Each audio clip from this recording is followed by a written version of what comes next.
ಈ ಶ್ರೀಕೃಷ್ಣನ ಜೊತೆಗೆ ಎಷ್ಟು ಕಾಲ ಜೀವನ ಸಾಗಿಸ್ತಾಳೆ ನೋಡ್ಬೇಕು. ಅವನಿಗೆ ಬಂಗಾರ ಅಪ್ಪ ಬೇಡ, ಬಂಗಾರ ಮತ್ತೊಮ್ಮೆ ಬರಲಿ ಅವನ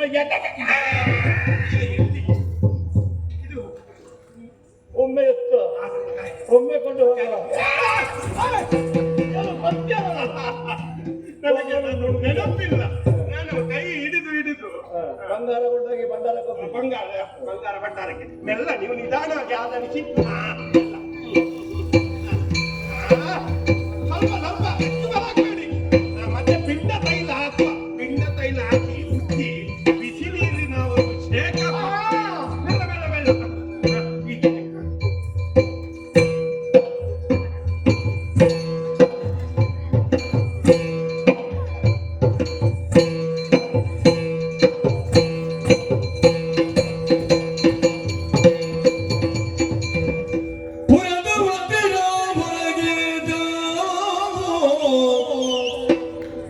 ಮಂದಿರ ಬರಚಿಸುತ್ತ ಬೆಡಿ ನಿರತ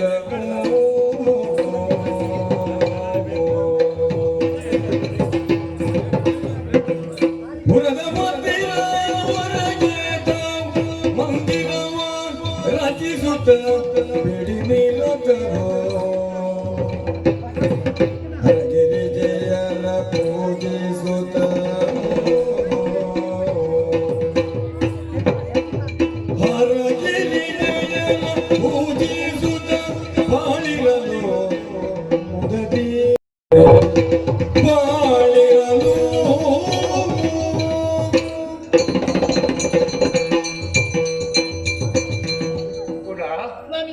ರಾತ್ರಿ ಬೆಳಗಾಗುವುದರ ಒಳಗಾಗಿ ಮಗಧ ದೇಶದ ಬಿಟ್ಟು ತೊಲಗಿ ಅಂತ ತಂದೆ ಆಜ್ಞೆ. ಹೌದಲ್ಲ? ರಾತ್ರಿ ಹಗಲು ಬೇಸವಿಲ್ಲದೆ ಬಿದ್ದು ಎದ್ದು ಯಾವುದೋ ದೂರದ ಬಂದು ಸೇರುತ್ತೇವೆ. ದೇವರು ದಿಕ್ಕು ತೋರಿದತ್ತ ಕಾಲು ಎಳೆದತ್ತ ನಾವು ನಡೆದುಕೊಂಡು ಬಂದೆವು. ನನಗೆಲ್ಲಿ ಪರಿಚಯ ಉಂಟು ಈ ಊರಿನದ್ದೆಲ್ಲ? ಆದ್ರೆ ಇಲ್ಲಿ ತಿರುಗಾಡುತ್ತಾ ಇದ್ದವರೆಲ್ಲ. ಅದೆಲ್ಲ ನಾನು ಆಲೋಚನೆ ಮಾಡುವುದು. ಏನು ಕಲ್ಲು ಮುಳ್ಳುಗಳಲ್ಲಿ ನಡೆದು ನನಗೆ ಅಭ್ಯಾಸ. ಇದುವರೆಗೂ ಹಂಸತೂಲಿಕ ತಲುಪದಲ್ಲಿ ಮಾಡುತ್ತ ನೀನು ನನ್ನ ಕಂಬಳಿ ನಡೆದಿದ್ದಂತೆ ನಿನ್ನ ಕಾಲು ಸೋರಿ ರಕ್ತ ಬರುವುದು ಕಾಡ್ಲಿಕ್ಕೆ ಆಗುವುದಿಲ್ಲ. ನನಗೆ ಕಾಡ್ಲಿಕ್ಕೆ ಆಗುವುದಿಲ್ಲ. ಸುಖವೇನು ದುಃಖವೇನು ಒಂದು ಮುಖದ ಎರಡು ಕಣ್ಣುಗಳಂತೆ ಅಲ್ಲವೇ? ಈ ದಿವಸದ ಕಷ್ಟವಾದರೂ ನಾಳೆ ದಿವಸ ಸಿಹಿ ಶುಭ ಎನ್ನುವುದು ನಮ್ಮ ಪಾಲಿಗೆ ಹಾಗೆಯೇ ಆಗುತ್ತದೆ. ಇಷ್ಟು ಕಷ್ಟ ಬಂದರೂ ನನಗೆ ಬೇಸರ ಇಲ್ಲವೇ? ನೀವು ಜೊತೆಗಿರುವಾಗ ಏನು ಕಷ್ಟ ಇದೆ ಹೇಳಿ. ಆಗಲಿ, ಯಾವುದೋ ಒಂದು ಊರು ಬಂದು ಸೇರಿದ್ದೇವೆ. ಹೌದು, ಹಾರುವ ಹಕ್ಕಿಗಳಿಗಾದ್ರೂ ಒಂದು ಗೂಡಿ. ಅಂತೂ ಮಗದದ ಗಡಿ ದಾಟಿದ್ದೇವೆ ಅಂತ ಹೇಳ್ತಾರೆ. ಇನ್ನು ಯಾರ ಚಿಂತೆ ನಮಗಿಲ್ಲ. ಹರಿದಾಡು ಹಾವುಗಳಿಗಾದ್ರೂ ಒಂದು ಪುತ್ತವೆ ಎಂಬುದಿದೆ, ಉಂಟು. ನಮಗೇನಿದೆ? ತಲೆ ಮೇಲೊಂದು ಸೂರು ಬೇಕಲ್ಲ. ಯಾರಲ್ಲಿ ಕೇಳೋದು? ಯಾರಲ್ಲಿ ಕೇಳೋದು? ಪರಿಚಯ ಇಲ್ಲದ ಊರು, ಯಾರೂ ನಮ್ಮನ್ನು ವಿಚಾರಿಸುವುದಿಲ್ಲ. ಮರದ ಬುಡವೇ ಗತಿಯೋ ಅಂತ ಆಲೋಚನೆ ಮಾಡ್ತಾ ಇದ್ದೇನೆ. ಎಲ್ಲ ಯಾರೋ ಕರೀತಾ ಇದ್ದಾರಲ್ಲ. ಸಿಟ್ಟು ಬರುದಿಂತದಕ್ಕೆ ಇನ್ನೊಂದು ಕರೆದದ್ದು ಯಾರದು? ಹಾಗಲ್ಲ, ನಿಮ್ಮನ್ನು ಉದ್ದೇಶಿಸಿ ಕರೀತಾ ಇರುವುದು. ಕ್ಷಮಿಸಿ, ಯಾಕಂತೆ ನೋಡಿ, ಏನೋ ಮನೆ ಕಟ್ಟುವುದಕ್ಕೆ ಬೇಕಾದಂತಹ ಎಲ್ಲ ಹುಲ್ಲು, ಬೇಕಾದಂತಹ ಮಡಲು ಎಲ್ಲ ತಂದು ಕೊಡ್ತಾ ಇದ್ದಾರೆ. ಮನುಷ್ಯತ್ವ ಅಂದ್ರೆ ಅದು. ನಮ್ಮನ್ನು ಕಂಡವರಿಗೂ ಕನಿಕರ ಗೊತ್ತಿತ್ತು. ಮಾತ್ರ ಅಲ್ಲ, ಅವರೆಲ್ಲ ಬಂದ್ರಲ್ಲ, ನೋಡಿ ನೋಡಿ ನೋಡಿ ನೋಡಿ ಎಲ್ಲ ಸೇರಿಕೊಂಡು ಅವರೇ ಬಿದಿರು ಗಳ ಎಲ್ಲ ಹಾಕಿ ಒಂದು ಗುಡಿಸಲು ಮಾಡಿಕೊಂಡು. ದೈವಾನುಗ್ರಹ, ಇದಕ್ಕಿಂತ ಮೇಲಾಗಿ ಬೇರೆ ಆಗ್ಲಿ. 4 ಕಂಬ, ತಲೆಯ ಮೇಲೊಂದು ಸೂರು, ಸಾಕಲ್ಲ. ನಮ್ಮ ಪಾಲಿಗೆ ಇದುವೇ ಅರಮನೆ. ಹೌದು, ಆದರೆ ಒಂದು ನೆನಪಿಟ್ಟುಕ, ಏನು? ಗೃಹ ಪ್ರವೇಶ ಎಂಬುದೊಂದು ಇದೆ ಅಲ್ಲ. ಸುಮ್ಮನೆ ಗೃಹ, ಎಷ್ಟು ಸಣ್ಣ ಗುಡಿಸಲು ಎಂತದ್ದು ಗೃಹ ಪ್ರವೇಶ? ಗೃಹ ಪ್ರವೇಶ ಆಗಬೇಕು ಅಂತಂದ್ರೆ ಬ್ರಾಹ್ಮಣರು ಬರಬೇಕು, ಹೋಮ ಆಗಬೇಕು, 4 ಜನ ಬರಬೇಕು, ಊಟ ಹಾಕಬೇಕು. ಎಲ್ಲಿಂದ? ಬೇಡ, ನೀನೊಬ್ಬಳಿದ್ರೆ ಅವರು ಯಾವುದು ಬೇಡ. ನನ್ನ ಪಾಲಿಗೆ ಸರ್ವಸ್ವವು ನೀನಲ್ವೇ. ನೀನು ಹೋಗಿ ಮನೆಯೊಳಗಿದ್ರೆ ಅದುವೇ ಚಂದ. ಅಯ್ಯೋ, ಮನೆ ಯಜಮಾನ ಹಿರಿಯರು ನೀವು ಮೊದಲು ಹೋಗ್ಬೇಕು. ಏನು ಹಿರಿತನ ಹೇಳು? ಆದರೆ ಒಂದು ಏನು, ಹೊರವರಿಗೆ ಬಂದಿದ್ದೇವೆ, ನಮ್ಮ ಕೈ ಬಾಯಿಗೆ ಹೋಗಬೇಕು ಅಂತಾದ್ರೆ ನಮ್ಮ ಅನ್ನ 10 ಮನೆಯಲ್ಲಿದೆ. ಅದಿರಲಿ. ಅದೇ ಗೃಹ ಪ್ರವೇಶ ಆಗಬೇಕು ಅಂತ ಆಗಿದ್ರೆ ಗೃಹಿಣಿ ಗೃಹ ಮುಚ್ಚತೆ ಅಲ್ವೇ ಅಲ್ವಾ? ಹಾಗಾದ್ರೆ ನಾನೇ ಬಲಗಾಲ ಬನ್ನಿ ಬನ್ನಿ ಬನ್ನಿ.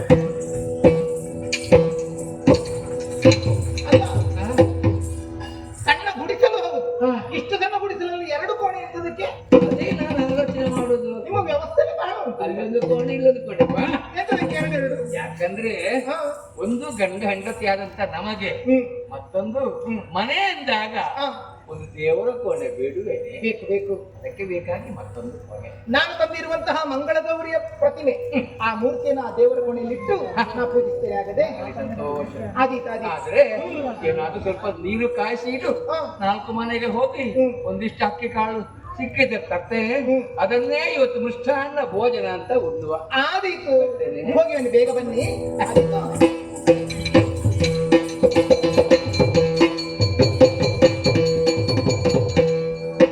ನನ್ನ ಮುಗಿಮತಿ ಸೇವೆಯಿಂದಿರ ಕಳೆದು ದಾದ್ರಯವಸರವು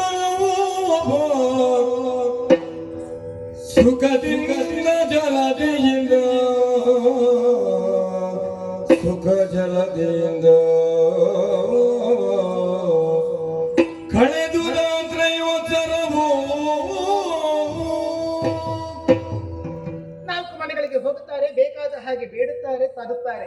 ಇದರಿಂದಲಾಗಿ ನಾವು ಹೊಟ್ಟೆ ತುಂಬಿಸಿಕೊಳ್ತಾ ಇದ್ದೇವೆ. ಮನೆ ಬಾಗಿಲಿಗೆ ಯಾರಾದ್ರೂ ಬಂದು ಅವರಿಗೆ ನಾವು ಕೊಟ್ಟು ಕಳಿಸ್ತೇವೆ. ಆದ್ರೆ ಇವರು ಬರ್ಬೇಕಾಗಿತ್ತಲ್ಲ, ಹೋಗಿ ಎಷ್ಟು ಹೊತ್ತಾಯಿತು, ಇನ್ನು ಕೂಡ ಅಯ್ಯಯ್ಯೋ, ಎಂತದಾಯ್ತು ನಿಮಗೆ? ಏನಾಯ್ತು? ಬದುಕುವುದಿಲ್ವೇ? ಅಯ್ಯೋ, ಅಂತ ಮಾತು ಯಾಕೆ ಆಡ್ತೀರಿ? ಸಾಯ್ತೇನೆ ಕೂಡ. ಜ್ವರ, ಅಯ್ಯೋ, ಕೈ ಕಾಲುಗಳು ಕಿನ್ನಡುಗುತ್ತಾ ಇದೆ. ನನ್ನ ಆಯುಷ್ಯ ಮುಗಿಯಿತು ಕೂಡ. ನಾನು ಬದುಕುವುದಿಲ್ವೇ?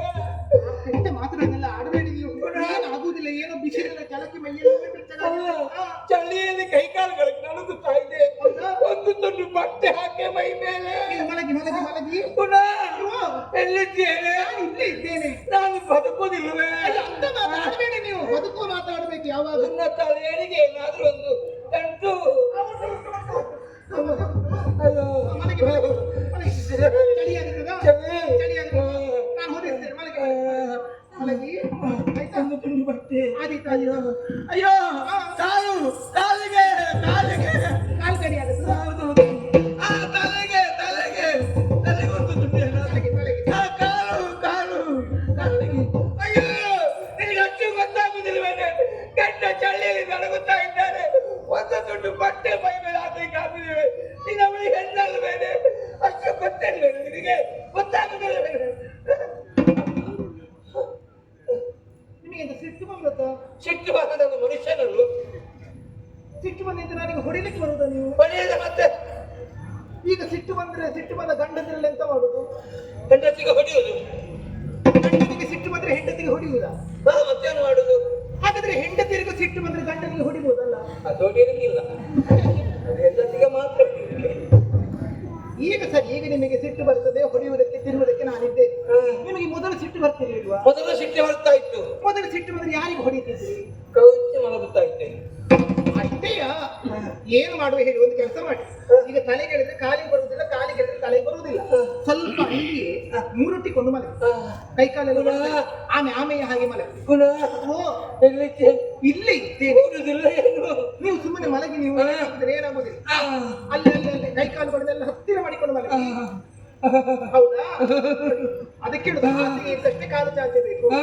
ಈಗ ಬಂತಲ್ಲ, ಮಾತ್ರ ಅಲ್ಲ, ನನ್ನ ಸೀರೆಯ ಸೆರಗನ್ನು ಕೂಡ ನಿಮಗೆ ಹೊದಿಸ್ತೇನೆ. ಆಗದೆ ಪುನಃ ಓ, ನಿದ್ದೆ ಬಂದ್ರೆ ಎಬ್ಬಿಸಿ ಅಲ್ಲ. ಮಲಗುದು ಎಂತದಕ್ಕೆ?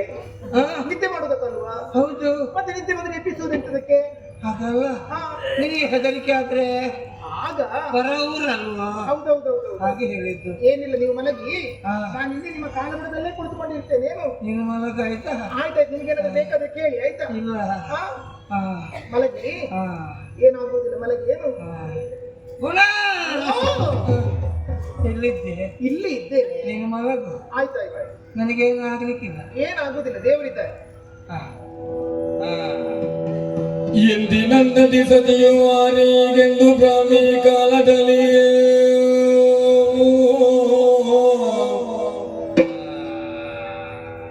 ಎಂದಿನಂದದಿ ಸತಿಯು ಆನೆಗೆಂದು ಬ್ರಾಹ್ಮಿ ಕಾಲದಲ್ಲಿ ಸರಿ ತಂದ ವೀಕ್ಷಿಸಿ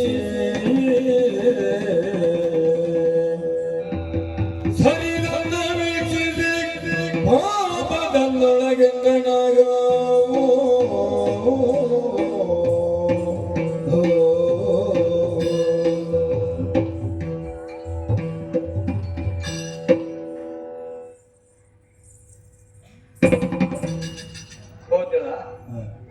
ಹೋಗಿಯೇ ಬಿಟ್ಟಳ.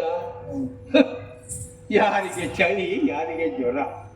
ನನಗೂ ಒಂದು ಚಳಿ ಜ್ವರ ಬರೋದಕ್ಕೆ ಸಾಧ್ಯವಿದೆ. ಆದರೆ ಇಂತಹ ಒಬ್ಬಳು ಪತಿವ್ರತೆ ಹೆಣ್ಣನ್ನು ಮದುವೆಯಾದಂತಹ ನನ್ನ ಜನ್ಮ ಸಾರ್ಥಕವಾಗಿದೆ ಎಂಬಾಗ ಅಭಿಮಾನ ಪೂರ್ವಕವಾಗಿ ನಾನು ಕೇಳ್ತಾ ಇದ್ದೇನೆ. ಜೀವನದ ಉದ್ದಕ್ಕೂ ಇಷ್ಟೆಲ್ಲ ಕಷ್ಟ ಬಂದರೂ ಪತಿಗಿಂತ ದೊಡ್ಡ ದೇವರು ಪ್ರಪಂಚದಲ್ಲಿ ಇಲ್ಲ ಎಂಬಾಗೆ ನನ್ನ ಸೇವೆಯನ್ನು ಮಾಡ್ತಾ ಇದ್ದಾನೆ. ಆದರೆ ಇಷ್ಟಕ್ಕೆ ಮುಗಿಯಬಾರದು. ಯಾಕೆ? ಹೆಣ್ಣು ಯಾವತ್ತೂ ಕೂಡ ಚಂಚಲೆ. ರೂಪವಂತ ಒಬ್ಬ ಗಂಡಸು ಎದುರಿಗೆ ಬಂದದ್ದು ಹೌದು ಅಂತಾದ್ರೆ ಅವಳ ಮನಸ್ಸು ಪರಿವರ್ತನೆ ಆಗುತ್ತದೆಯೇ ಎಂಬ ನಿಜ ವಿಚಾರದ ಪರೀಕ್ಷೆ ಮಾಡಬೇಕಾಗುತ್ತದೆ. ಅದಕ್ಕೆ ಬೇಕಾಗಿ ಈ ರೂಪ ಅಲ್ಲ, ನನ್ನ ನಿಜ ರೂಪದಲ್ಲಿ ಅವಳ ದಾರಿಗೆ ಹೋಗಿ ಅಡ್ಡ ನಿಲ್ಲುತ್ತೇನೆ ನೋಡೋಣ.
ಬದುಕು ಜನಕ ಬಂಡಿ, ವಿಧಿಯೇ ಅದಕ್ಕೆ ನೇತಾರ. ಜೀವರಾದ ನಾವೆಲ್ಲ ಕುದುರೆಗಳು ಇದ್ದ ಹಾಗೆ, ಮದುವೆಗೋ ಮಸಣಕ್ಕೋ ಸಂಕಲ್ಪ ಅವನದ್ದಲ್ಲದೆ ಜೀವರಾದ ನಮ್ಮದಲ್ಲವಲ್ಲ. ಈ ಕಾಲಕ್ಕಾಗುವಾಗ ಯಾಕೆ ಈ ಮಾತನ್ನು ಚಂದ್ರಸೇನ ಉಲ್ಲೇಖಿಸಿದ? ಕಾರಣ ಇದ್ದೇ ಇದೆ. ನನಗಾಗಿ ಪ್ರತೀಕ್ಷಿಸುತ್ತಾ ಇರುವುದೇನು? ಇದುವೇ ಪ್ರಧಾನ ವಿಚಾರ. ಗುಣಸುಂದರಿಯ ವಿಶೇಷತೆಯನ್ನು ತಿಳಿದುಕೊಳ್ಳಬೇಕು ಎನ್ನುವುದೇ ನನ್ನ ವಾಂಛೆ. ಇಲ್ಲಿ ಮಾತಾಡುವುದಲ್ಲ, ಮಾತಾಡಬೇಕಾದದ್ದು ಅಲ್ಲಿ ಅತ್ತ ಸಾಗುತ್ತದೆ.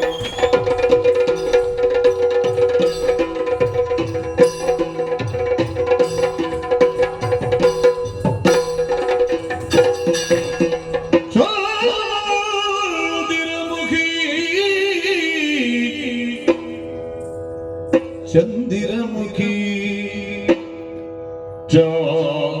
ಚಾದಿರಮುಖಿ ಕೇಳೆ ನೀ ಗುಣ ಸೌಂದರ್ಯ ಸುಖ ಪೋಲೆ, ನೀ ಗುಣ ಸೌಂದರ್ಯ ಸುಖ ಪೋಲೆ ಕೇಳೆ ಪೋಲೆ.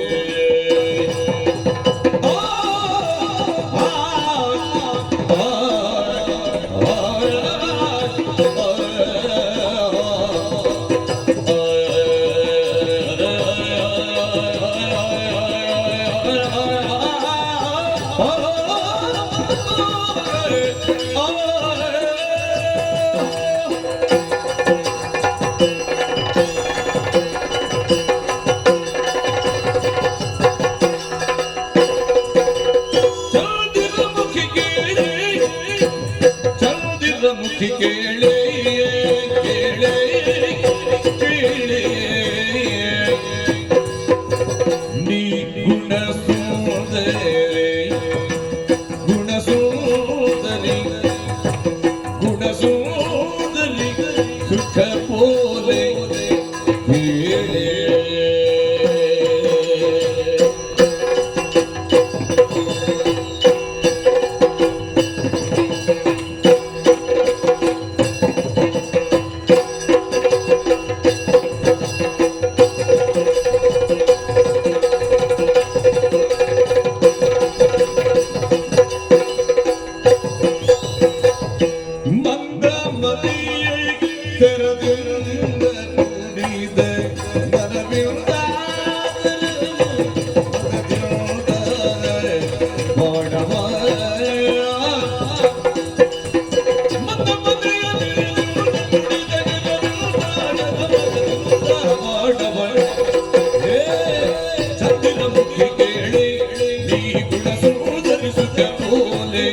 ಕೇಳೆ ಸುಂದರೇ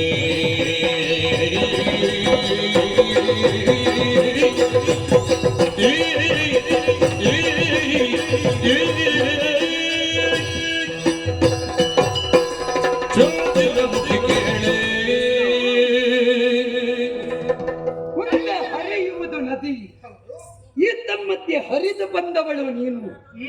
ಏನು ಅಂದ, ಏನು ಚಂದ. ಹ, ಉದಯಿಸುವ ಸಂದರ್ಭ ಕಾಣುತ್ತೇವೆ ಸೂರ್ಯನನ್ನು. ಉಷಾ ಕಾಲದಲ್ಲಿ ಅವನು ತಂಪೆ, ಆದರೆ ಮತ್ತೆ ಮತ್ತೆ ಬಿಸಿ ಏರುತ್ತಾನೆ. ಅಸ್ತವಾಗುವ ಕಾಲ ಅವ ಮರೆಯಾಗುತ್ತಾನೆ, ಮತ್ತೆ ಎದ್ದು ಬರುವವ ಚಂದ್ರ. ನಾ ಯೋಚಿಸುವುದು, ಏನು? ಯಕ್ಷ ಎನ್ನುವ ಶಬ್ದಕ್ಕೆ ಅವ್ಯಕ್ತ ಅಂತ ಅರ್ಥ ಉಂಟು. ಇವತ್ತು ಯಕ್ಷ ಚಂದ್ರಿಕೆಯನ್ನೇ ಕಂಡೇನೆ. ವಾಸವಾಗುವುದು ನನಗೆ. ಯಾಕಂದ್ರೆ ಅವ್ಯಕ್ತವಾದಂತಹ ಸ್ವರೂಪವನ್ನು ವ್ಯಕ್ತಗೊಂಡ ಅನುಭವ ನನಗಾಗುತ್ತಾ ಉಂಟು. ಚಂದಿರ ಮುಖಿ ಕೇಳೆ, ನಿಜವಾಗಿಯೂ ಶಶಿಯ ಕಾಂತಿ ನಿನ್ನ ವದನದಲ್ಲಿ ಕಾಣುತ್ತಾ ಉಂಟು. ಮಾತ್ರವಲ್ಲ, ನಿನ್ನನ್ನು ಕಾಣುವಾಗ ನನ್ನ ಮನಸ್ಸು ಪರಿವರ್ತನೆಯಾಗುತ್ತಾ ಉಂಟು. ಒಳೆದರೆ ನಿನ್ನಂತಹವಳನ್ನು ಪಡೆಯಬೇಕು, ಹೊಂದಿದರೆ ನಿನ್ನಂತಹವಳನ್ನು ಹೊಂದಿ ಸುಖಿಸಬೇಕು. ಈ ಭಾವ ನನ್ನ ಉಡಲಾಳದಲ್ಲಿ ಮೂಡುತ್ತಾ ಇದೆ. ಹಾಗಾದ ಕಾರಣ ಓ ಸುಖಪೋಲೆ, ನಿನ್ನ ಸ್ವರ ನೀನು ಹಾ ಹಾ ಅಂತ ಹೇಳುವಾಗ ನನಗೆ ಗಿಣಿಯ ಸ್ವರದ ನೆನಪೇ ಆಗುವುದು. ಹಾಗಾದ ಕಾರಣ ಓ ಗಿಣಿ ಸ್ವರದವಲೇ, ಇಂದು ನೀನು ನನ್ನ ಮನದಿಚ್ಛೆಯನ್ನು ನಡೆಸುವುದಕ್ಕಾಗಿ ತಾನು ಸುಖಕ್ಕೆ ಬರುವೆಯೋ ಏನು? ಎಂದ ಕೇಳು ಗುಣವತಿ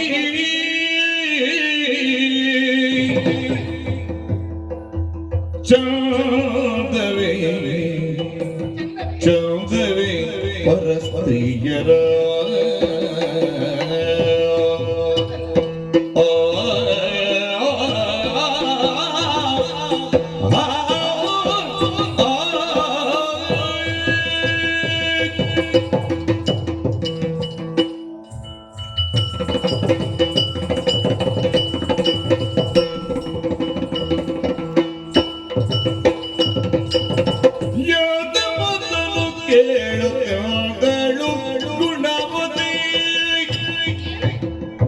ಚಂದವೇ ಪರಸ್ತ್ರೀಯರ ಚಂದವೇ ಪರಸ್ತ್ರೀಯರ ಒಂದು ನಿರ್ವಾಸೆ ಸಿಂಧುತ್ತರವೇ ಒಂದು ನಿಂಬಾಸೆ ಇರೋದು ತರವೇ ನಿನಗಿರುವುದು ನಡತೆ ಸಲ್ಲ ನಿನಗೆ ಇರುವುದು ನಡತೆ ಸಲ್ಲ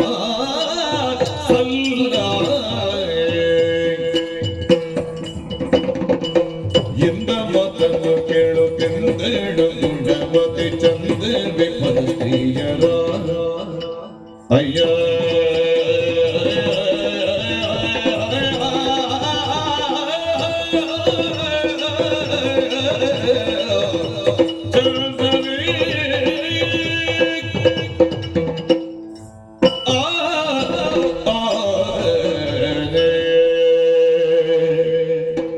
ನಸುಕಿನ ಜಾವ ಹದವಾಗಿ ಬೀಳುತ್ತಿರುವಂತಹ ಇಬ್ಬನಿಗಳು, ನಿಜ. ಕುಹು ಕುಹು ಎಂದು ಎನ್ನುವ ಹಾಗೆ ಚಿಲಿಪಿಲಿ ಕೊಟ್ಟುತ್ತಿರುವಂತಹ ಪಕ್ಷಿಗಳು, ನಿಜ. ಮಂಜುಳಗಾನದಿಂದ ಹರಿಯುತ್ತಿರುವಂತಹ ನದಿಯು, ಸತ್ಯ. ಈ ಪ್ರಕೃತಿಯ ರಮಣೀಯತೆಗೆ ನಾನು ಮೈ ಮರೆತಿದ್ದೆ. ಸರಿ. ಆದ್ರೆ ಎಲ್ಲಿಂದಲೋ ಹ, ನನ್ನ ಹೊಗಳಿಕೆಯನ್ನು ನನ್ನನ್ನು ತಡೆದು ನಿಲ್ಲಿಸುವಂತದ್ದು ಧ್ವನಿ ಕೇಳಿ. ಹ, ನೋಡಿದರೆ ನೀನು ಸತ್ಯ. ಯಾರೆಂದು ನಾನು ತಿಳಿದಿಲ್ಲ. ಹ, ಆದರೆ ನೀನುಟ್ಟಂತಹ ಉಡುಗೆ ತೊಡುಗೆಗೂ, ನೀನು ನಿಂತಹ ನಿಲುವಿಗೂ, ಹ, ನೀನು ಆಡುತ್ತಿರುವಂತಹ ಮಾತಿಗೂ ಹ. ಹೊಂದಾಣಿಕೆ ಇಲ್ಲವಲ್ಲ? ಕಾರಣ ಚಂದವೇ ನಿನಗೆ ಈ ಮಾತು. ಅಲ್ಲವೇ? ಮಾತು ಮಿತವಾಗಿರಬೇಕು, ಹ, ಮಾತು ಮೃದುವಾಗಿರಬೇಕು, ಮಾತು ಮಧುರವಾಗಿರಬೇಕು, ಮಾತು ಮತ್ತೊಬ್ಬರ ಮನಸ್ಸನ್ನು ಅರಳಿಸುವಂತಿರಬೇಕೇ ಹೊರತು ಹ. ಮತ್ತೊಬ್ಬರ ಮನಸ್ಸನ್ನು ಕೆರಳಿಸುವಂತಿರಕೂಡದು, ಮತ್ತೊಬ್ಬರ ಮನಸ್ಸನ್ನು ನೋಯಿಸುವಂತಿರಕೂಡದು. ಇದು ಅರಳಿಸುವ ಮಾತಾಗಲಿಲ್ಲವೇ? ಯಾಕೆ ನಿನ್ನ ಮಾತು ಕಠೋರವಾಗುತ್ತಿದೆ, ಕಠಿಣವಾಗುತ್ತಿದೆ? ನಿನಗೆ ನಾನು ಮದುವೆಯಾದ ಹೆಂಡತಿ, ಓ ಹೋ ಹೋ, ಅಂದ್ರೆ ನಾನು ಮತ್ತೊಬ್ಬನ ಹೆಂಡತಿ, ಹ, ಅಂದ್ರೆ ನಿನಗೆ ನಾನು ಪರವನಿತೆ, ಪರನಾರಿ. ಹೌದಲ್ಲ? ಪರವನಿತೆಯನ್ನು ಒಬ್ಬಾತ ಪುರುಷನು ಕಾಣಬೇಕಂತ ಬಗೆಯೇ ಬೇರೆ ತೆರನಾದದು. ತಂಗಿಯೆಂದು ಅಕ್ಕನೆಂದು ತಾಯಿಯೆಂದು ಗೌರವಿಸುವಂತ ಈ ಮಣ್ಣಿನ ಗುಣ ನಿಜ. ಆದ್ರೆ ಅದನ್ನು ಮರೆತು ಸಾಮಾನ್ಯ ಹೆಣ್ಣನ್ನು ಕಂಡಾಗ ಗಂಡಪ್ಪನು ಮರುಳಾಗುವಂತೆ ಇಂತಹ ಮಾತುಗಳನ್ನು ಆಡುವೆಯಲ್ಲ, ಚಂದವೇ ನಿನಗಿದು. ಬೇಡ ಬೇಡ, ಸುಮ್ಮನೆ ಕೆಟ್ಟ ಮಾತುಗಳನ್ನಾಡಿ ಮನಸ್ಸನ್ನು ನಾಲಿಗೆಯನ್ನು ಕೆಡಿಸಿಕೊಳ್ಳುವುದಕ್ಕಿಂತ ನಿನ್ನ ದಾರಿ ಹಿಡಿದು ಹೋಗು. ಬೇಡ ಈ ಮಾತುಗಳು ಸರಿಯಾದುದಲ್ಲ, ಸರಿಯಾದುದಲ್ಲ. ಚೆಲುವಿನ ಮಾತು ಒಳಿತಾದ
ದೇವರು ಕೊಟ್ಟ ರೂಪ ಇದೆ ಮಾತ್ರವಲ್ಲ, ಬೇಕಾದನ್ನು ಸಂಪಾದಿಸಬಹುದಾದಂತಹ ಯೋಗವೂ ಇದೆ. ನಿನ್ನ ಕೈ ಹಿಡಿದವ ಯಾರು ಅಂತ ನಾ ಬಲ್ಲೆ. ತಿಳಿದಿದೆಯೇ ನಮ್ಮ ಬಗ್ಗೆ? ನೀನು ಗುಣ ಸುಂದರಿ. ನನ್ನ ಹೆಸರು ತಿಳಿದಿರುವೆ. ಮತ್ತೆ ಬರುವಾಗ ಹೇಳಿದ್ರು ನಾನು ಈ ಊರಿಗೆ ಹೊಸಬರು. ನೀನು ಹೊಸಬಳಿ, ಪ್ರದೇಶ ಹೊಸದು, ನಿನಗೆ ಹೊಸತು. ನೀನು ಇಲ್ಲಿಯವ. ಆದ್ರೆ ನಿನ್ನ ಬಗ್ಗೆ ಇಲ್ಲಿಯವರೆಗೆ ಎಲ್ಲಾ ಗೊತ್ತು. ಎಲ್ಲರಿಗೂ ನಿರೀಕ್ಷೆ, ಇವತ್ತು ಬರ್ತಾಳೆ, ಇವತ್ತು ಬರ್ತಾಳೆ, ಇವತ್ತು ಬರ್ತಾಳೆ. ನಾನು ಬೆಳಗಾದರೂ ಕತ್ತಲೆಯಲ್ಲಿ ಆಗಿ ಹೋಗಿತ್ತು. ಮರೀಚಿಕೆಯಾಗಿದ್ದ ಮನ ಮತ್ತೊಮ್ಮೆ ನಿಜ ಸ್ವರೂಪವನ್ನು ತಳೆದಾಗ ಆನಂದಿಸುವ ಮನಗಳೆಷ್ಟು ಹೇಳು. ಅಲ್ಲ, ಈ ಪ್ರಪಂಚದಲ್ಲಿ 10 ಮಂದಿ ಕೈ ಹಿಡಿದ್ರೆ, ಕೈ ಮುಗಿದ್ರೆ ಮೃತ್ಯುಪಾಶವನ್ನು ಹೊತ್ತು ಬರುವ ಯಮನಾದರೂ ಹಿಂದೆ ಸರಿಯುತ್ತಾನೆ ಎನ್ನುವ ಸತ್ಯಾಂಶವನ್ನು ಪ್ರಾಜ್ಞರಾಡಿದರು. ದೈವ ಬಲವೇ ಅಲ್ವೇ? ಆವ ಬಲವಿದ್ದೋಡೆ ದೈವ ಬಲವಿಲ್ಲದಡೆ. ಆದ್ದರಿಂದ ಭಗವತ್ ಸಂಕಲ್ಪವನ್ನು ಮೀರುವುದಕ್ಕೆ ಯಾರಿಂದ ಸಾಧ್ಯ? ಇಷ್ಟು ಚಂದ ಮಾತಾಡ್ತಿ, ಮತ್ತೆ ನಿಮ್ಗೆ ಆ ಶೃಂಗಾರ ಸುಮ್ಮನೆ ಕಾರಣ ಉಂಟು. ನಮಗೂ ಈ ಒಂದು ಯೋಗ ಬಂತಲ್ಲ, ಯೌವನದ ಯೋಗ. ನನಗೆ ಈ ಸಲ ನಿನ್ನ ಒಟ್ಟಿಗೆ ಇರುವ ಯೋಗ ಬರ್ತದೋ ಇಲ್ವೋ, ಬರ್ತದೋ ಇಲ್ವೋ? ಇಲ್ಲ, ನನಗೆ ಮದುವೆಯಾಗಿದೆ. ನಾನು ಮದುವೆಯಾದ ಹೆಣ್ಣು. ಮದುವೆ ಆಗಲಿ, ತೊಂದರೆ ಇಲ್ಲಪ್ಪ, ನಮ್ಮ ಆಕ್ಷೇಪ ಇಲ್ಲ. ಮದುವೆ ಆದ ಮೇಲೆ ಅವರ ಬದುಕು ಹೇಗುಂಟು ಅನ್ನುವುದು ಮುಖ್ಯ. ತಿಳಿದವರನ್ನು ಮಾತು ಹೇಳಿದ್ರು ಬಲ್ಲೆಯ. ಏನೆಂದು? ಸಾಲ ಮಾಡಿ ಆದರೂ ತುಪ್ಪ ತಿನ್ನು. ಜೀವನದಲ್ಲಿ ಅಲ್ವೇ? ನೋಡುವ ಶಾಸ್ತ್ರ ಬಲ್ಲೆ ನೀನು. ಆದ್ದರಿಂದ ಯಾರಿಗೆ ಹೇಳಿದ್ದದ್ದು ಅದು ಹಾಗೆ ಮಾತ್ರ ಚಾರ್ವಾಕ ಸಿದ್ಧಾಂತ. ಆದ್ರೆ ಒಂದುಂಟು, ಯಾರು ಯಾರಿಗೆ ಹೇಳಿದ್ದು ಎನ್ನುವುದಕ್ಕಿಂತಲೂ ಯಾರು ಹೇಗೆ ಅದನ್ನು ರೂಢಿಸಿಕೊಂಡರು ಅಂತ ಉಂಟು. ಹೆಚ್ಚು ಸಾಲ ಮಾಡಿ ತುಪ್ಪ ತಿನ್ನಿಕ್ಕೆ ಹೋದ್ರೆ ನಾಳೆ ಮನೆ ಮಾತ್ರದಲ್ಲಿ ಸಾಲ ನೀಡ್ತಾರೆ. ಆದ್ರೆ ನಮಗೆ ಅದರ ಅರ್ಥವೇ ಇಲ್ಲ. ನಾಳೆ ಸಾಯುವವನಿಗೆ ಇವತ್ತು ಎಷ್ಟು ಸಾಲ ಇದ್ರೆ, ಕೆಲವರು ಆತ್ಮಹತ್ಯೆ ಮಾಡಿಕೊಳ್ಳುವುದು ಸಾಲ ಮಾಡಿ ಅದಕ್ಕೆ. ಆದ್ರೆ ಲಾಭ ಯಾರಿಗೆ? ಉಳಿದವರು ಸಾಲ ಮಾಡಿದ್ದಾರಲ್ಲ, ಈಚೆ ಸಾಲ ಮನ್ನಾ ಆದ್ರೆ ಅವರು ಬದುಕಿದ್ರು. ಬದುಕಿರುವುದು ಸಾರ್ಥಕತೆ ಅನುಭವಿಸುವುದಕ್ಕೆ ಹೊರತು ಕಲ್ವಲ್ಲ. ಆಯುಸ್ಸು ಉಳ್ಳನಕ ನಾವು ಬದುಕನ್ನು ಸಾಗಿಸಬೇಕಾದ್ದು ಹೇಗೆ ಬಲ್ಲೆಯ? ಆ ಸ್ವರ್ಗ ಅಲ್ಲ, ಈ ಸ್ವರ್ಗದಲ್ಲಿಯೇ ಅದನ್ನು ಕಾಣಬೇಕು. ನಮ್ಮ ನೆಲವನ್ನು, ನಮ್ಮ ಸಂಸ್ಕಾರವನ್ನು, ನಮ್ಮ ಬದುಕನ್ನು ಸ್ವರ್ಗೀಯ ಸುಖವಾಗಿಸಬೇಕು. ಹೀಗೆ ಭಾವಿಸಿದವ ನಾನು ನಿನ್ನನ್ನು ಕಾಣುವಾಗ ನಿನ್ನ ಗಂಡ ಅಯ್ಯೋ ನಿನ್ನ ಒಂದು ದಾರಿದ್ರ್ಯವೇ. ಏನು ದಾರಿದ್ರ್ಯ? ಲೋಕದಲ್ಲೊಂದು ಮಾತುಂಟು, ಯಾವುದು? ಯೋಗ ಇದ್ದವರಿಗೆ ಯೋಗ್ಯತೆ ಇಲ್ಲ, ಯೋಗ್ಯತೆ ಇದ್ದವರಿಗೆ ಯೋಗ ಇಲ್ಲ, ಎರಡೂ ಇದ್ದವರಿಗೆ ಹಣೆ ಬರಹವೇ ಇಲ್ಲ. ಭಾಗ್ಯಗಳೇ ಅಲ್ವಾ? ಭಾಗ್ಯಗಳಿಲ್ಲ. ಆದರೆ ನಿನ್ನನ್ನು ಕಾಣುವಾಗ ನನಗನ್ನಿಸುವುದೇನು ಬಲ್ಲೆಯ? ನಿನಗೆ ರೂಪ ಕೊಟ್ಟಿದ್ದಾನೆ ಭಗವಂತ. ರೂಪ ಎನ್ನುವುದೊಂದು ಸಂಪತ್ತು. ಬೇಕಾದ್ದನ್ನು ಅನುಭವಿಸುವ ಯೋಗ ಇದ್ರೂ ನೀ ಅಂಗೀಕರಿಸುತ್ತಾ ಇಲ್ಲ. ನನಗೆ ಬೇಕಾದುದಿಲ್ಲ. ಬರೆಯುವವ ಬರೆದಿದ್ದಾನೆ ನಿನ್ನ ಹಣೆಯಲ್ಲಿ. ಹೋಗಿ ಹೋಗಿ ಸರಿ ಎತ್ತು ನಿಲ್ಲಲಾಗದ ಒಬ್ಬ ಕುರೂಪಿ ಭಿಕ್ಷುಕ ಅಂಗಾಂಗ ನೋಡುವಾಗ ನಿಜವಾಗಿ ನನಗೆ ಉಂಟಲ್ಲ, ಏನು? ಬುಡದವರೆಗೆ ಕಡಿದ ತಾಳೆ ಮರ ಉಂಟಲ್ಲ, ಅದಕ್ಕೆ ಬೆಂಕಿ ಕೊಟ್ಟಾಗ ಉಪ್ಪಿನ ಭರಣಿ ಆಗುತ್ತದೆ, ಹಾಗೆ ಕಾಣ್ತಾನೆ ಅವ. ಅಂಗಾಂಗದಲ್ಲಿ ಎಲ್ಲಿ ಒಂದು ಸ್ವರೂಪ ಇಲ್ಲ. ಒಬ್ಬ ಕುರೂಪಿಯನ್ನು ನೀನು ಮದುವೆ ಆಗಿ ಹೊಂದುವುದಕ್ಕೇನುಂಟು ಸುಖ?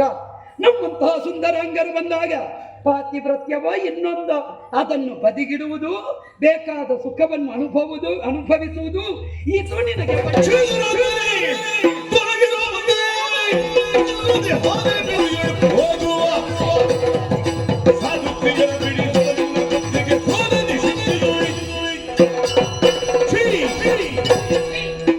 ಎಂತಹ ಹೊಲಸು ಮಾತನಾಡುತ್ತಾ ಇರುವೆ? ಏನು ಅಶ್ಲೀಲವನ್ನಾಡುತ್ತಾ ಇರುವೆ? ಅಂದ್ರೆ ಯಾಕೋ ಏನು ನನಗೇನು ತಿಳಿಯದು.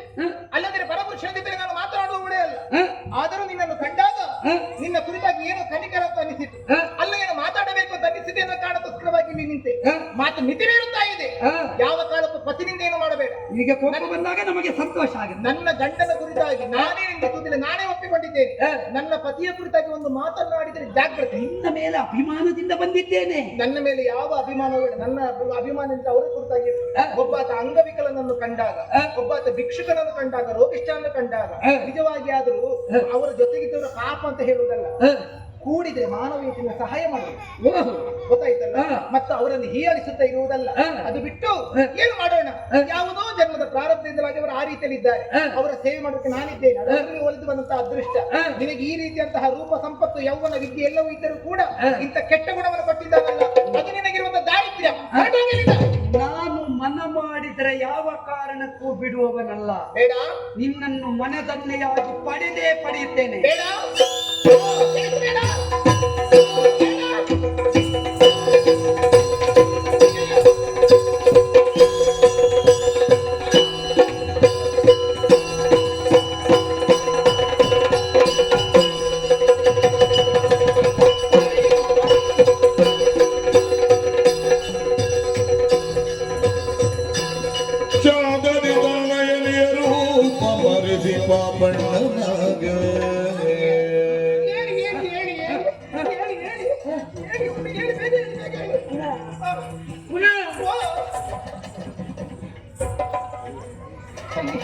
ನೀರು ತರದಕ್ಕೆ ಹೋದವಳಲ್ಲ ನೀನು? ಹೌದು. ಎಲ್ಲಿದ ನೀರು? ನೀರು ತರುವುದಲ್ಲ. ನನ್ನ ಪರಿಸ್ಥಿತಿ ಹಾಳಾಗುತ್ತಿತ್ತು. ಏನಾಯ್ತು? ಏನು ಸುರಿ ಬಿಡ್ತಾ ಇದ್ದಿ? ಕೈಕಾಲುಗಳು ಗಡಗಡ ನಡುಗುತ್ತಾ ಇದೆ. ಮನೆಬದಿಗೆ ಹೋದೆನ, ಅಲ್ಲಿ ಹುಡುಗ ಬಂದ. ಹುಡುಗ? ಹೌದು. ಯಾರು? ನಾನು ಸರಿಯಾಗಿ ನೋಡ್ಲಿಲ್ಲ. ಅಂತ ಯೌವನವದನ ಅಂತ ಒಬ್ಬ ಹುಡುಗ. ಏನಂತೆ? ಅವನು ಬಂದು ನನ್ನನ್ನು ಹೊಗಳುವುದಕ್ಕೆ ಪ್ರಾರಂಭ ಮಾಡಿದ. ಹೌದು. ಏನು ಹೇಳಿದ? ಚಂದ ಇದ್ದಿ, ಹಾಗಿದ್ದಿ, ಹೀಗಿದ್ದಿ ಎನ್ನುವ ಹಾಗೆ ಇದ್ದ ವಿಚಾರ ಹೇಳಿದ. ಅಯ್ಯೋ ದೇವ್ರೆ, ಅದು ನೀನು ಹೇಳ್ಬೇಕಾದ್ರೆ ಅವನೇ ಅಂತದಕ್ಕೆ ಹೇಳುದು. ಹೇಳಿ. ಮಾತ್ರ ಅಲ್ಲ, ಮಾತಾಡಿ ಮಾತಾಡಿ ನನ್ನ ಮೈನಲ್ಲಿ ಕೈ ಕುದಕ್ಕೆ ಬರ್ತಾ ಇದ್ದಾನೆ. ಹೌದಾ? ನೀನು ನನಗೆ ಬೇಕಾದ ಸುಖ ಕೊಡ್ತಾನಂತೆ, ಬೇಕಾದ ಸಂಪತ್ತು ಕೊಡ್ತಾನಂತೆ, ನನ್ನ ಜೊತೆಗೆ ಬಾ ಅಂತ ಹೇಳಿದ. ನೋಡುದಕ್ಕೆ ಚಂದ ಇದ್ದೇನ? ಚಂದ ಇದ್ದಿರ್ಬೇಕು. ಹೌದಾ? ಎಂತಹ ಅವಕಾಶವನ್ನು ಕಳ್ಕೊಂಡಿದೀವಿ ನೋಡು. ಏನು? ಅಂತಹ ಒಬ್ಬ ರೂಪವಂತ ಬಂದು ಸುಖ ಕೊಡು ಅಂತ ಕೇಳುವಾಗ ಅವನ ಜೊತೆಲಿ ಹೋಗುವುದು ಬಿಟ್ಟು ಏನು ಮಾತು? ಹಾಗಲ್ಲವೇ? ಹೆಣ್ಣಿನ ಬದುಕಿನಲ್ಲಿ ಮದುವೆ ಎನ್ನುವುದು ಒಂದು ಬಾಯಿ. ಹೌದು. ವಿಧಿ ನಿರ್ಣಯಿಸುವಂತದ್ದು. ಅದಕ್ಕೆ ಋಣ ಅಂತ ಹೇಳ್ತಾರೆ. ಮದುವೆಯದು ಸ್ವರ್ಗದ ನಿಶ್ಚಯ. ಯಾವ ಜನ್ಮದ ಋಣವೋ ಏನು, ನಾವು ನೀವು ಜೊತೆಯಾಗಿದ್ದೇವೆ. ಇವಾಗ ಯಾರು ಸಿಕ್ಕಿದ್ದಾರೆ ಎನ್ನುವ ಕಾರಣಕ್ಕೋಸ್ಕರವಾಗಿ ನಾನು ಅವನ ಜೊತೆಗೆ ಹೋಗುವುದೇ. ಅದಕ್ಕಿಂತ ನಾನು ಸಾಯುವುದು ಒಳಿತಲ್ವೇ ಹೇಳಿ? ಇದೇನಿದು? ಹಣೆಯಲ್ಲಿ ರಕ್ತ ಸೋರುತ್ತಾ ಉಂಟು. ಏನಿದ್ರೆ ಕೇಳುದಿಲ್ಲ, ಎಲ್ಲೆಲ್ಲಿ ಓಡಾಡುದು ಸುಮ್ಮನೆ ಎಲ್ಲದಿದ್ದು. ನಿನಗೆ ಏನಾಗುತ್ತದೆ ನಿನಗೆ? ಏನಾಯ್ತು? ನೀನು ಬಳಿಲಿಲ್ಲ ಅಂದಾಗ ಎದ್ದ ಮೇಲೆ ಹೊರಗಡೆ ಹೋದಾಗ ಒಂದು ಕಲ್ಲು ತಾಗಿ ದಪ್ಪ. ನಾನು ಬರ್ತಿರ್ಲಿಲ್ಲ, ನಿಮಗೆ ಅವಸರ ಏನು ನಿಮಗೆ? ಏನಿಲ್ಲ. ಹಾಗಾದ್ರೆ ನೀರು ತರೋದಕ್ಕೆ ಹೋದಲ್ಲಿ ನಡೆದಂತ ಪ್ರಕರಣ ಸ್ವಾಮಿ, ನನ್ನನ್ನು ಹತ್ತಿರ ಬಂದು ಸೆಳೆಯುವುದಕ್ಕೆ ಯತ್ನವನ್ನು ಮಾಡಿದಾಗ ನೀರು ತುಂಬಿದ ಕೊಡಪಾನದಿಂದ ಅವನ ಹಣೆಗೆ ನಾನು ಹೊಡೆದಿದ್ದೆ. ಹೌದು. ಇಲ್ಲಿಗೆ ಹೊಡೆದದ್ದು, ನಾನು ಹೊಡೆದದ್ದು ಅಲ್ಲಿ. ಹೌದು. ರಕ್ತ ಬರುವುದು ಇಲ್ಲಿ. ಏನು ಏನು ಏನು ಆಗಿದೆ? ಏನು ನಗಾಡ್ತೀರಿ? ಏನು? ನಿನ್ನಂತ ಒಬ್ಬರು ಸಾಧ್ವಿ ಶಿರೋಮಣಿಯ ಬಳಿಗೆ ಸಾಮಾನ್ಯ ಒಬ್ಬ ಗಂಟಿಗೆ ಬಂದು ಮಾತಾಡುವ ಸಾಮರ್ಥ್ಯ ಇದೆಯೇ? ಸುಟ್ಟು ಹೋದನು ಅಲ್ವೇ? ಹಾಗಾದ್ರೆ ಅಂತಹ ಬಂದು ಮಾತಾಡಿದ ವ್ಯಕ್ತಿ ಯಾರು? ಯಾರು? ಬೇರೆ ಯಾರು ಅಲ್ಲ, ಯಾರು? ನಿನ್ನ ಗಂಡನಾದಂತಹ ನಾನೇ.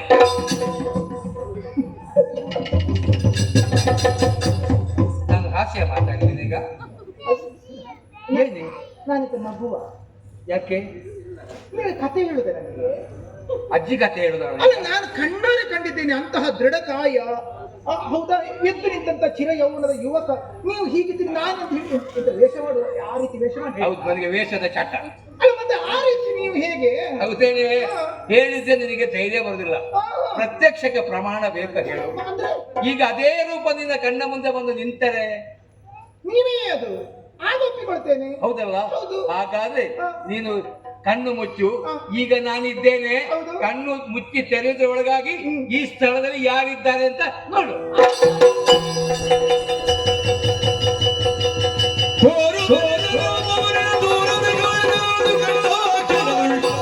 ನಾರಿಯು ಬೆರಗಾಗುತ್ತಲೇ, ನಾರಿಯು ಬೆರಗಾಗುತ್ತಲೇ ನೀತಿಯಾಗ ಕಾರಣವೇನೆನಲು ಎಂದ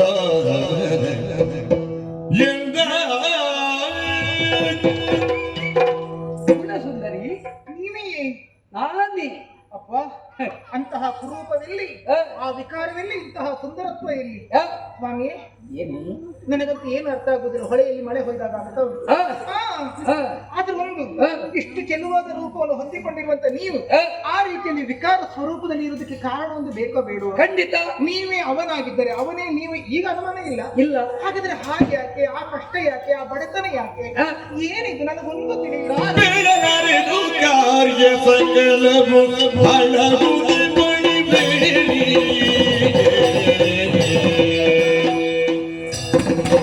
ಬೇಡಿದರೆ ಬಯಲಾಗಿ ನಾ ಬಲ್ಲು ನಗನು, ಬೇಡಿದರೆ ಬಯಲಾಗಿ ನಾ ಬಲ್ಲು ನಗನು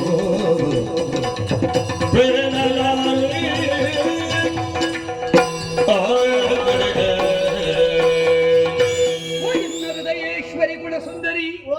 ಹಾಗಿದ್ರೆ ಸ್ಫುರದ್ರೂಪಿಯಾಗಿರುವಂತಹ ಸ್ವರರೂಪಿಯಾಗಿರುವಂತಹ ನಾನು ಯಾಕೆ ಈ ತೆರನಾಗಿ ಒಬ್ಬ ಪಾಪಣ್ಣನಾಗಿ ಬದುಕು ಸಾಗಿಸ್ತಾ ಇದ್ದೇನೆ? ಏನಿದು? ಕಾರಣ ಇದೆ. ಏನು? ಈ ಪ್ರಪಂಚದಲ್ಲಿ ಹರಚಿತ್ತವನ್ನು ನರಬಲ್ಲನೆ, ಆದ್ದರಿಂದ ಇದೆಲ್ಲ ದೈವಚಿತ್ತ ಅಂತ ಹೇಳಬೇಕಷ್ಟೇ. ಅಂದರೆ ಒಂದು ಕಾಲದಲ್ಲಿ ಕಾಮರೂಪ ದೇಶವನ್ನು ಶೂರಸೇನ ನಾಮಕರಾದ ಪ್ರಭುಗಳು ಆಳುತ್ತಾ ಇದ್ರು.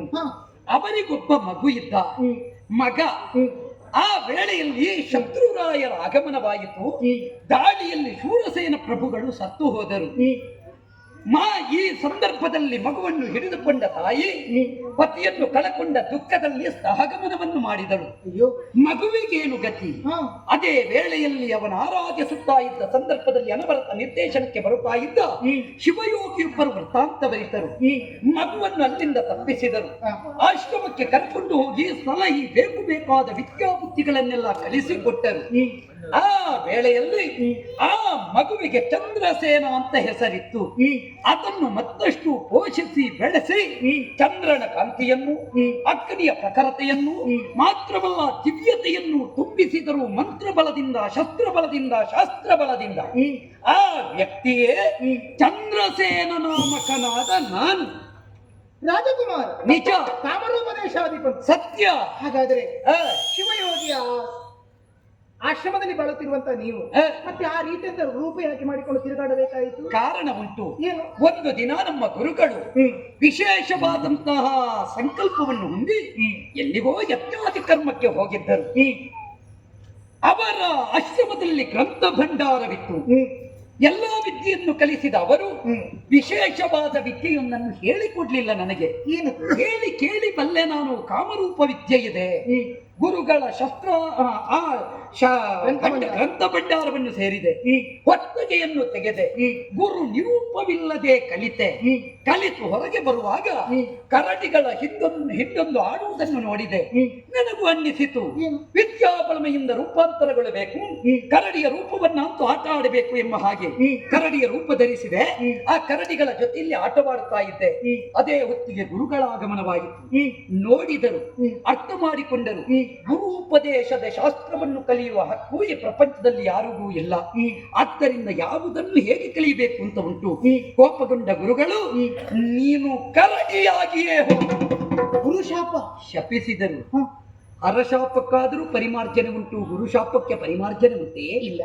ಹರಮುನಿಯಲು ಗುರುಕಾವ, ಗುರುಮುನಿಯಲು ಪರಕಾವನಿ.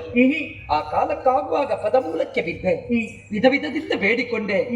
ಆರ್ಜಿಸಿದ ವಿದ್ಯೆಯದು ಅಪರಾಧ ಅಂತಾದ್ರೆ ಯಾಕೆ ಗುರುಗಳೇ ನನಗೇ ಶಿಕ್ಷೆ, ತಿಳಿಯದೇ ಮಾಡಿದ್ದೇನೆ. ಆ ವೇಳೆಯಲ್ಲಿ ಹಿಡಿದೆತ್ತಿದರು, ವಿಶೇಷವಾದ ವಿಚಾರವೊಂದನ್ನರುಹಿದರು. ಏನಂತೆ? ಚಂದ್ರಸೇನ, ನಿನಗೆ ನಿಜವಾದ ರೂಪದಿಂದ ಬಾಳುವ ಅವಕಾಶ ಇನ್ನೂ ಉಂಟು. ಆದರೆ ಮರೆಯಾಗಿ ಬದುಕು ಕಟ್ಟಿಕೊಳ್ಳಬೇಕು. ಮರೆವೆಯಲ್ಲಿ ಇದ್ದೆ ಅಂತಾದ್ರೆ ಮತ್ತೊಮ್ಮೆ ನೀನು ಮೆರೆಯುವ ಕಾಲ ನಿನಗೆ ಒದಗಿ ಬರುವುದಕ್ಕುಂಟು. ಮುಂದಕ್ಕೆ ನೀನು ಯಾವುದೇ ಕಾರಣಕ್ಕೂ ಈ ವಿಚಾರವನ್ನು ನಿನ್ನ ಹೆಂಡತಿ, ನಿನ್ನ ಗುರುವಾದ ನಾನು ಮಾತ್ರವಲ್ಲ, ನೀನು ಮೂವರ ಹೊರತು ಅನ್ಯರು ತಿಳಿಯಕೂಡದು, ತಿಳಿಸಕೂಡದು. ಒಂದು ವೇಳೆ ಅನ್ಯರಿಗೆ ನೀ ಈ ವಿಷಯ ತಿಳಿಯಿತು ಅಂತಾದ್ರೆ ಮತ್ತೆ ನೀ ಕರಡಿಯಾಗಿಯೇ ಇರುತ್ತೀ. ಆ ಕಾಲಕ್ಕೆ ಪದವಿದಿತು ಬೇಡಿಕೊಂಡೆ, ಗುರುಗಳೇ ನನ್ನ ಬದುಕಿನ ಉದ್ದಾಮಕ್ಕೆ ಕಾರಣ ಏನು, ಏನು ಪಥ? ಆವಾಗ ಅವರಾಡಿದ ಮಾತೊಂದೇ, ಕುಲವತಿಯಾದ ಪತಿವ್ರತೆಯಾದ ಸತ್ಗೃಹಿಣಿಯೊಬ್ಬಳ ಕೈ ಹಿಡಿದೆ ಅಂತಾದ್ರೆ ಖಂಡಿತ ನಿನ್ನ ಬದುಕು ಅತಂತ್ರವಾದರೂ ಮತ್ತೆ ಸ್ವತಂತ್ರವಾಗುತ್ತದೆ. ಈ ಪ್ರಪಂಚದಲ್ಲಿ ಗಂಡೊಬ್ಬನ ಬದುಕನ್ನು ರೂಪಿಸುವ ರೂವಾರಿ ಯಾರು ಅಂತ ಕೇಳಿದ್ರೆ ಕೈ ಹಿಡಿದ ಹೆಂಡತಿ ಆಡಿದ್ರು.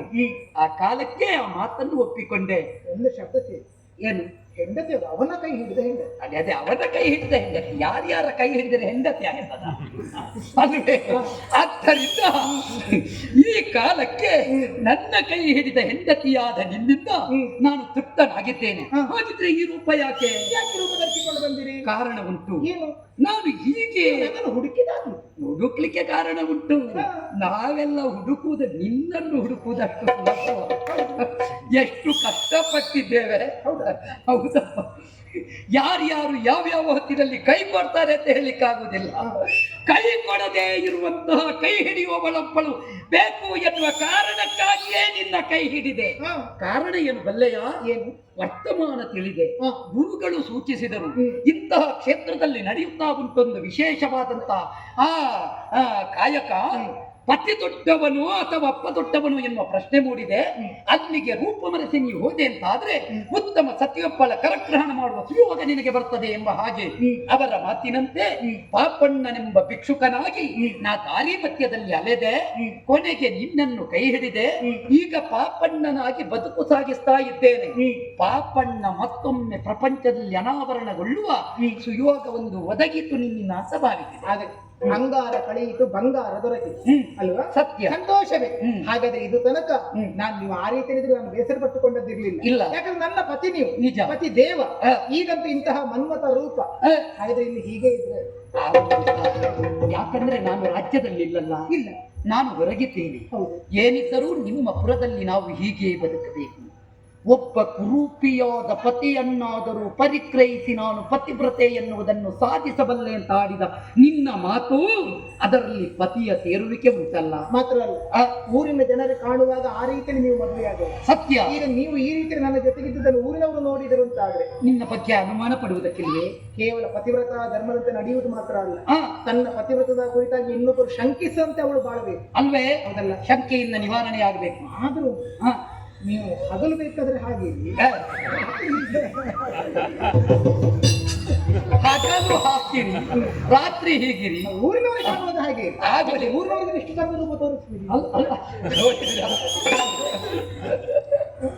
ಒಳ್ಳೆಷ್ಟು ನಿನ್ನ ಚಿಂತನೆ ತಪ್ಪಲ್ಲ. ಹಾ. ಈ ಪ್ರಪಂಚದಲ್ಲಿ ಹೇಗೆ ಗೊತ್ತಾ, ಎಲ್ಲಾ ಹೆಣ್ಣು ಮಕ್ಕಳು ಊರಿನವರಿಗೆ ಚಂದ ಕಾಣಲಿಕ್ಕೆ ಶೃಂಗಾರ ಮಾಡಿಕೊಂಡು ಇದ್ದ ಪೆಟ್ಟಿಗೆಯನ್ನೆಲ್ಲ ಹಾಕಿಕೊಂಡು ಹೋಗುವುದು. ಗಂಡನ ಮುಂದೆ ಕಾಳಿಯ ಹಾಗೆ ಇರು.